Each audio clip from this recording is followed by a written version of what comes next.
It's Varsity Weekly Live, your coverage of all things pop culture, local Arizona news, and national news.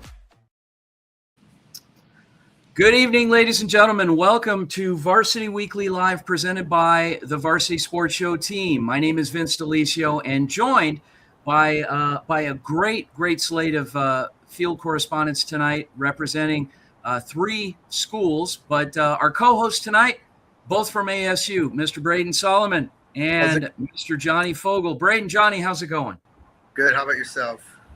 Doing great. Johnny? Doing good. It's pretty good. I'm glad that Braden's out of the sun. I'm glad Braden's out of the sun.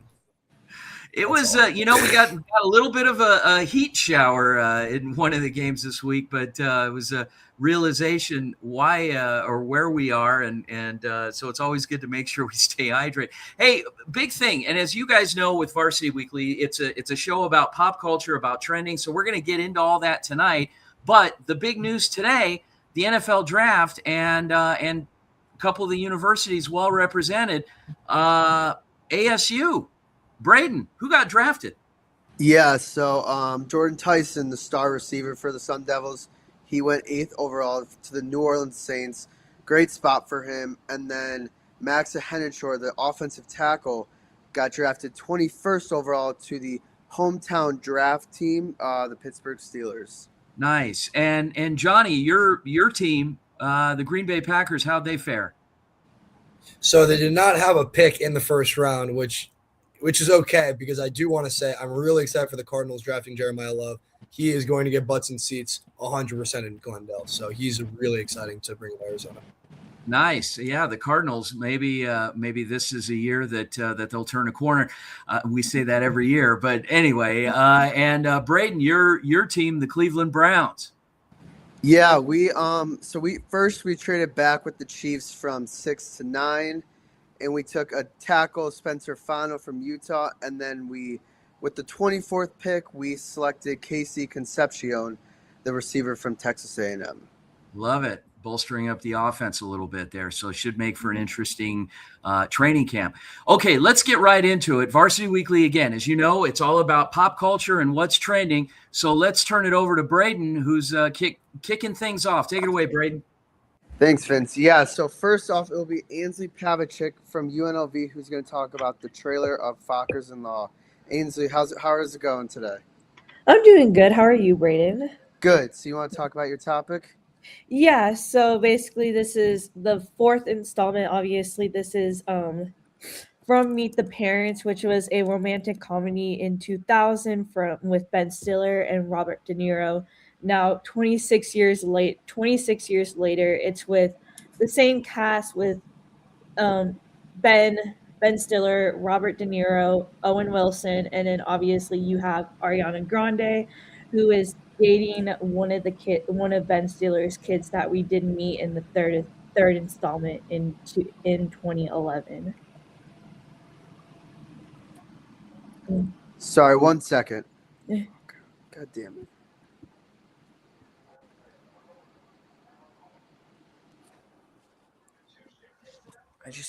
She said to leave, right?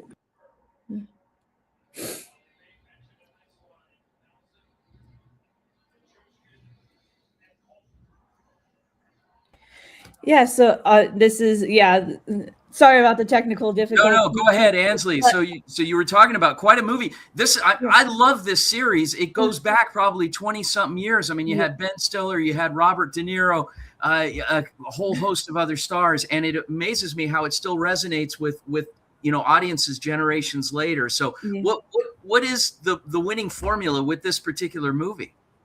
Well, I think the winning formula is that it's sticking to its comedy roots, because in the trailer there's where Ariana Grande's character Olivia Jones is taking the lie detector test, and that brings us back to the original where Robert De Niro's character is testing Ben Stiller, and so I think it's just reminiscent to the old films, but a new formula, but a new premise to the movie, but with some similar characters as well.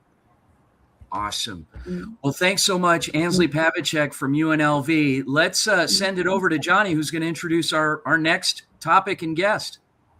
Staying in Las Vegas, we're going to have Amaya talking about the Las Vegas drive-in movie scene. Amaya, wherever she may be, I guess we'll just kind of stall for a moment, but we're just... It's Amaya Lucero from UNLV with the Varsity Sports Show, talking to you all about a budget and family-friendly event coming to Las Vegas. West Wind Drive-In Movie Theaters is bringing back its free movie night on April 23rd, offering Vegas locals a full evening of double feature films and family activities at no cost.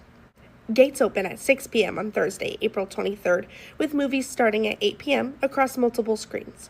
Each screen will display a double feature, including titles like Zootopia 2, Bad Guys 2, Wicked for Good, K-pop Demon Hunters, Anaconda, Five Nights at Freddy's, and more, giving locals a mix of family-friendly and thriller options. Before the movies begin, there will be a lineup of free activities including obstacle courses, bungee runs, trampolines, balloon artists, and even character appearances, turning the night into more than just a movie.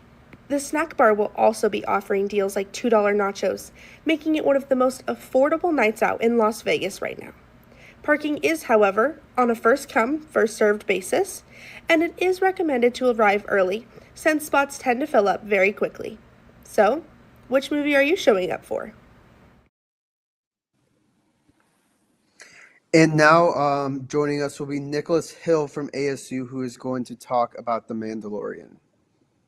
Hi everyone, I'm Nicholas Hill with the Varsity Sports Show, and today we're going to take a look at the upcoming Mandalorian and Grogu movie, which comes out on May 22nd, 2026. The last time people went to the theaters to watch a Star Wars project was around 7 years ago with the 2019 release of Rise of Skywalker. The last few Star Wars projects that have been in theaters have not really lived up to the high expectations of the usual Star Wars films, but this upcoming film has a great chance at rebuilding the Star Wars hype, and it has already become one of the best TV shows from Disney+. The show was released around 2019, and the first episode immediately became a fan favorite. Just like the TV show, we should expect to see many fan favorite characters such as other well-known bounty hunters, the Hutts, and perhaps some Jedi. The movie is expected to take place a few years after the events of Return of the Jedi, where the Empire fell. I am personally very excited for this movie, mainly because there has not been a Star Wars movie for a very long time, and I have watched every single episode of the show and have enjoyed all of them. I truly believe it will do well in theaters. Is that me? Look, there must be some mistake. I can get you more credits. I can bring you in warm, or I can bring you in cold. Thank you all for watching. This has been Nicholas Hill with the Varsity Sports Show. Stuff right there from the Mandalorian trailer. Braden, good to see you back. The sun must have affected you deep in your basement. Yeah, it was a rough one, but we're back and we're grooving. We're back and we're grooving, and we're going to bring Ethan Kinney in to talk about something. And, the other day I was in Queen Creek covering a baseball game, Braden, and I was talking to Ethan Kinney. He was telling me how excited he was for Temptation Island Season 2. So we're going to bring Ethan Kinney in from ASU now, and we're going to talk about Temptation Island Season 2. Ethan, how you doing? And congratulations on the big victory for the Timberwolves tonight. Thanks, man. That was a great win. But yeah, Temptation Island, I mean, I don't know if anybody here is a big fan of reality TV, but kind of similar to Love Island, different premise, but it's honestly hilarious. So there's 4 couples that go onto this island, and each of the couples is basically, they're having problems in their relationship. So the guys and the girls, they separate. And the guys go to an island surrounded by girls, and the girls go to an island surrounded by guys.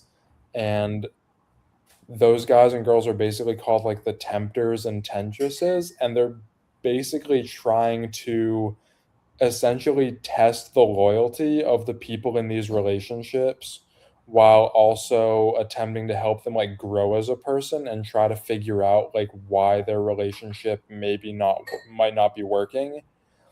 Um, I mean, as you can tell, I feel like if you're in a relationship and you go on this show, you guys probably aren't going to fare very well in the real world. For sure. But usually there's about one couple. I mean, this is the second season, and there's been one couple each season that actually makes it through and stays together.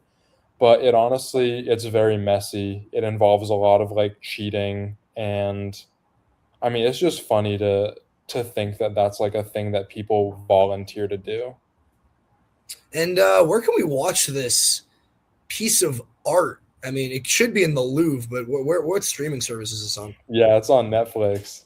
Oh, that's absolutely tremendous. I mean, that'll be an easy one for me to turn on my TV and just click that one and just boom, turn on Temptation Island. What are you looking forward to most from Temptation Island season 2, Ethan? Oh, I mean, honestly, I already binged it and I finished it. Oh wow, you are Yeah. drank that Temptation Island season 2 drink quick. I did. Yeah, it's like 9 episodes.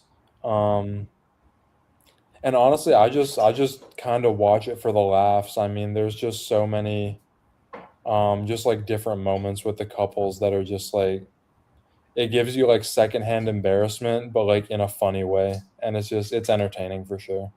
Well, Ethan, I'll have to tune in. I absolutely really appreciate you giving us that Temptation Island season 2 preview.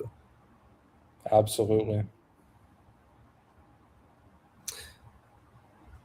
Braden, welcome back. Thank you. And our next guest will be Jalen Higgins from ASU, who's going to talk about the Netflix series Age of Attraction. Jalen, how's it going?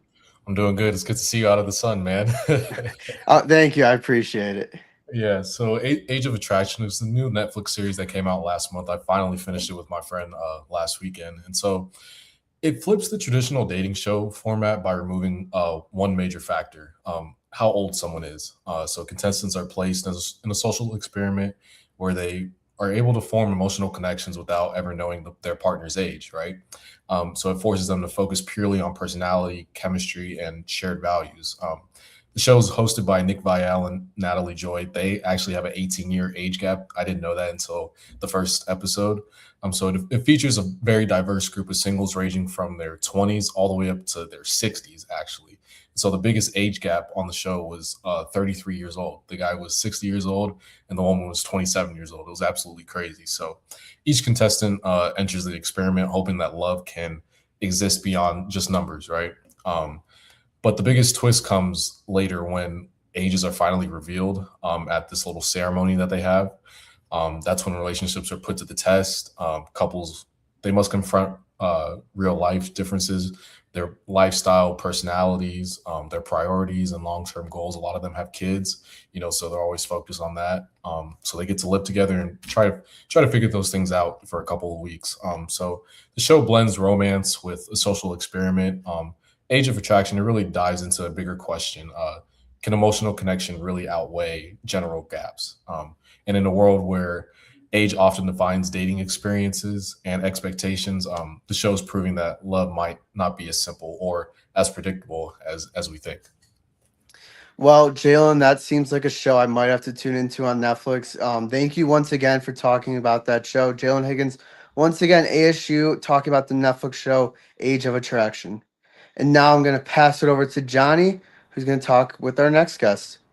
Sounds like Braden and Jalen have some introspective searching to look forward to with that show. But I'm going to be passing it to Nam Lee from U of A. Now we're going to be talking about the Invincible Season 4 finale. I actually watched that earlier today. Nam Lee, how are you doing tonight? The highly anticipated 4th season of Invincible officially wrapped up on Wednesday, April 22nd, and the finale gave fans a very different kind of ending than the explosive episode before it. After episode 7 delivered that massive war between the Viltrumites and the coalition of planets, with Viltrum destroyed in the process, the finale slowed things down and focused more on the emotional fallout, especially for Mark. Instead of going even bigger with non-stop action, the finale shows just how shaken Mark is after everything he's been through. A lot of the episode plays with that trauma, including visions and panic attacks that make it clear this season didn't just test him physically, it broke him down mentally as well. By the end, The biggest twist is that Thrag and the remaining Viltrumites do not destroy Earth. Instead, Thrag offers Mark a terrifying truce. Let the Viltrumites secretly live among humans and rebuild their race, or risk Earth being wiped out entirely. That really sums up the season as a whole. Season 4 raised the stakes in a huge way, introduced Thrag as a major force, and pushed Mark closer than ever to impossible choices. It still had the brutal action and scale fans expect, but it also made room for the psychological side of being a hero, which gave the season more weight. As for what's next, Season 5 is already confirmed. Prime Video announced that renewal back in July 2025, but there is still not an official release date yet. Even though creator Robert Kirkman has suggested 2027 is possible, so for now, fans are left waiting to see what happens now that Thrag is fully in the picture and Earth is basically sitting on a time bomb. Thank you, Nam, for that segment. And now we will head to Janice Reyes of ASU, who's going to talk about Coachella. Coachella is finally over. The past 2 weekends were filled with content, fashion, and good music. Sabrina Carpenter was a headliner on April 10th and the 17th. Her Weekend 2 performance made headlines as she brought out Madonna as a special guest. They performed Madonna's 1990s hit Vogue and the 1989 single Like a Prayer. Justin Bieber was a headliner on April 11 and the 18th. Fans loved his set since he sang new and his old songs. He performed his older songs by playing the music video for everyone to watch behind him. Fans had mixed reviews about his performance. Karol G headlined on April 12 and the 19th. She had everyone's jaws on the floor with her dance breaks and just overall performance. She brought out big names for Weekend 2, like Peso Pluma and J Balvin. At the end of her set, she announced her 2026 stadium tour, which not a lot of people were expecting. I'm Janice Reyes for the Varsity Sports Show. All right, guys, welcome back to Varsity Weekly. And we got a big dose of pop culture tonight, things that are trending. Johnny, I noticed that you really got a kick out of some of the reality shows. Do you have a favorite? You got to have at least one go-to in terms of a reality show that you've watched. I watched Love Island last summer. I think I got caught up in it, but I didn't end up finishing it. I don't know if I have a favorite reality show. I used to watch The Biggest Loser when I was younger, and I feel bad about watching that show like retrospectively. So I don't know. But Temptation Island is a really good watch. I was facetiously just kind of teasing Ethan. I've watched that show. It's really funny. How about you, Braden? I used to watch when I was younger, Bachelor and The Bachelorette with my sister. She just loved that stuff, so I would just sit in there and watch with her. So that would probably be mine. I've never really watched like Love Island or Temptation Island, but it's something I definitely would consider tuning into. I do have to admit, for many years, one of my guilty pleasures was American Idol. So I used to enjoy watching American Idol, just the banter. Nothing wrong with listening to singing. Nothing wrong with listening to singing. Yeah. I like the banter with the judges, though. That I always get a kick out of that. But anyway, there's some good shows out there, and it amazes me what is actually popular. There's a lot of shows that they just kind of throw them out there and see what kind of response they're going to get, and before you know it, I mean, they're like the number one shows on TV. So anyway, I appreciate that. I love the content tonight, and you guys definitely did a great job with hosting the show. Thanks again for tuning in. Tomorrow night, we will be back with Friday Night Live, a weekly sports wrap of all things going on locally and nationally. Looking forward to that. And on behalf of our amazing co-hosts from Arizona State University, Braden Solomon and Johnny Fogel, my name is Vince Delicio. Guys, have a great night. We'll see you back here tomorrow night at 10. It's Varsity Weekly Live, your coverage of all things pop culture, local Arizona news, and national news.